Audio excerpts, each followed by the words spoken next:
So my problem is this. Anyone who has gone through the Bible could draw a line down a page and put all sorts of horrible things about a violent God commanding violent things. Not just people doing violent things, but God commanding violent things. And on the other side of the page, you could put a list of God doing magnificent things. So what are we dealing with? We have clearly two visions of God running. It's not a monorail, in other words. It's like a bi-rail right through the Bible, through the entire Bible.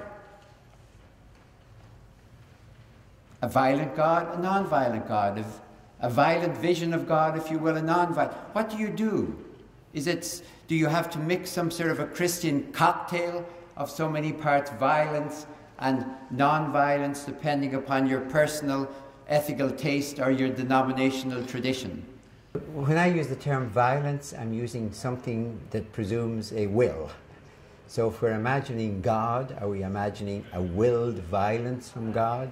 It would seem to be that way as you read the accounts. And by violence, I mean, for example, punishment. I mean a solution to the problem of evil that simply kills the evildoers. If you want justice, one way of doing it is killing the unjust. Is that God? Is that the way God is? Or is God a God of distributive justice? And is the vision of how God will consummate it, even if it's a vision and an act of imagination? Is it a great feast or a great war? What are we imagining about God? And I see throughout the entire Christian Bible, from beginning to end, like two tracks, a vision of a non-violent God, of distributive justice, and then also a vision of a violent God of retributive, punitive justice. Now, they're both there, and any honest appraisal of the Bible will say they're both there, and you should say they're both there. You shouldn't pick just one or the other. So the major question I'm asking then is, if that is the Christian Bible, and it is, what do Christians do with it? Is it all right for you to pick non-justice or non-violence, and I pick violence, and we get into an argument? And my answer is that the criterion of the Bible is actually in the middle. So it's a very weird story, because stories should be climaxed at the end. In this case, the climax is Jesus in the middle of the story, as it were. And so, since Christians claim that Jesus is the revelation of God, the image of God, the Son of God, the Lamb of God, all of those terms, what do I find in Jesus becomes my Christian response. And I don't find Jesus violent. It's not that I would like him not to be, or to be, it doesn't make any difference. I'm going along with Pilate. That basically, Pilate's judgment was that Jesus was a threat to the Roman law and order, but certainly not a violent threat, or he would have rounded up his followers. So, if I am a Christian, which I am, and I find God revealed in Jesus, and Jesus is non-violent, then he is for me the solution of the paradox or the ambiguity or the dualism in the Bible.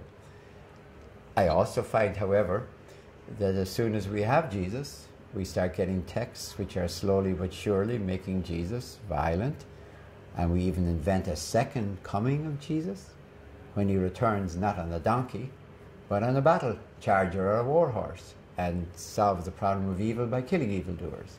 I think we have a very clear answer. We are not the people of the book. We are the people of the person. Yes. We are called Christians. With all due respect to Islam, and thank you very much for the compliment, but we do not say God so loved the world that he sent us a book.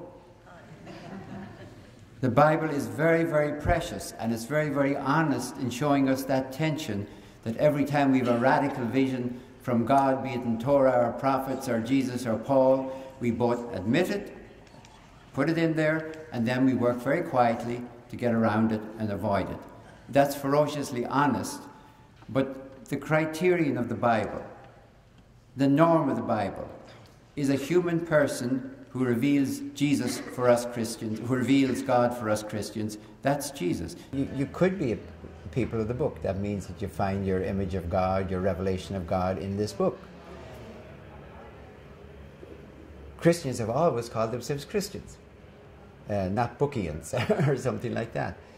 They've called themselves Christians. So that means that if Christ is there and the book is there, well, who rules whom? Is the book really the important thing, and Jesus is somehow a minor character in the book, as it were? I don't think that's Christianity. I don't think it ever has been Christianity. I think we are the people of the person. And as I quoted John's Gospel, God so loved the world that he sent us Jesus as a word, not he sent us a book.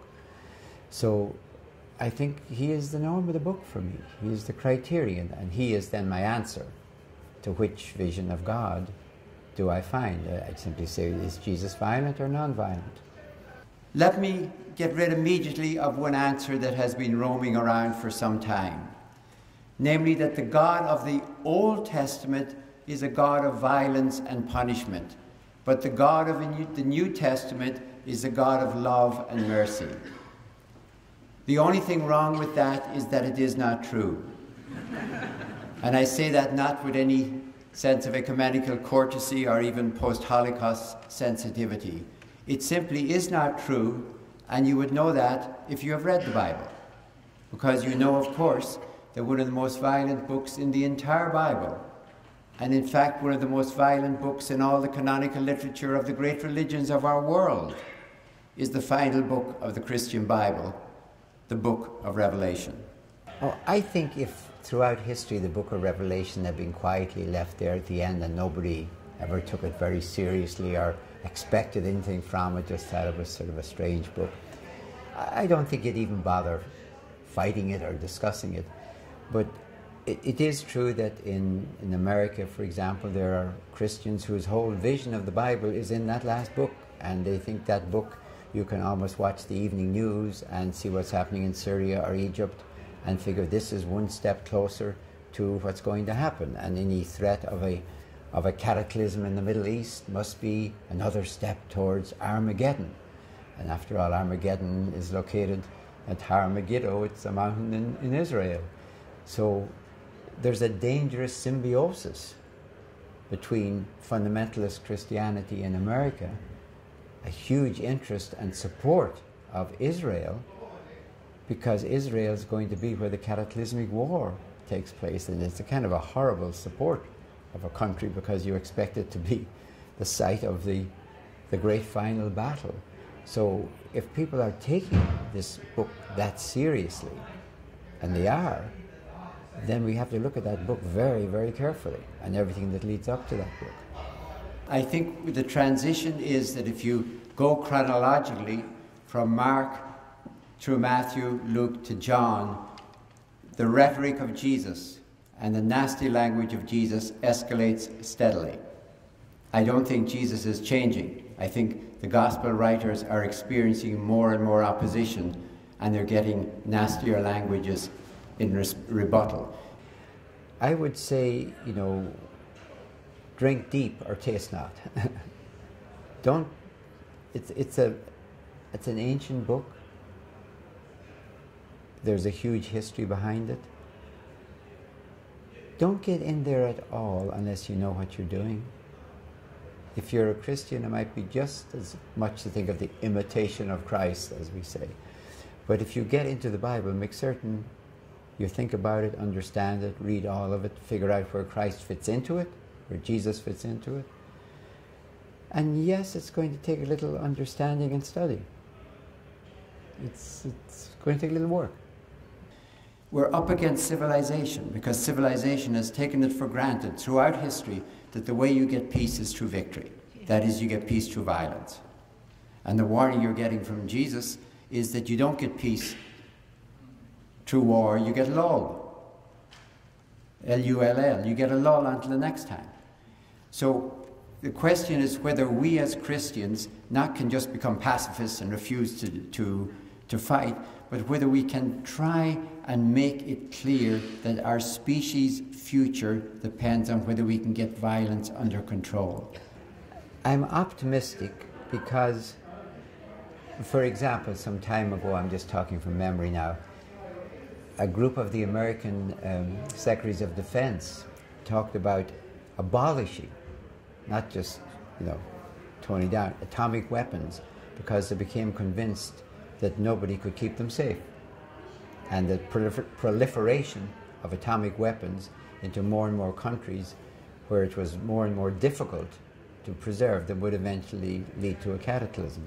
So I'm hoping that people are coming at it from different points of view, not just from Christian or even the Jewish vision of peace, but from the obvious evidence that we've had in the last century of what can happen, and the evidence that we're not doing too good already in the 21st, and that we have to get violence under control. So that's almost a secular comment. It's not dependent on any Christian or even religious vision. If you simply look at 6,000 years of history and say we have always escalated violence, the presumption is we will continue, what's going to happen? So I'm hoping some people are also seeing that.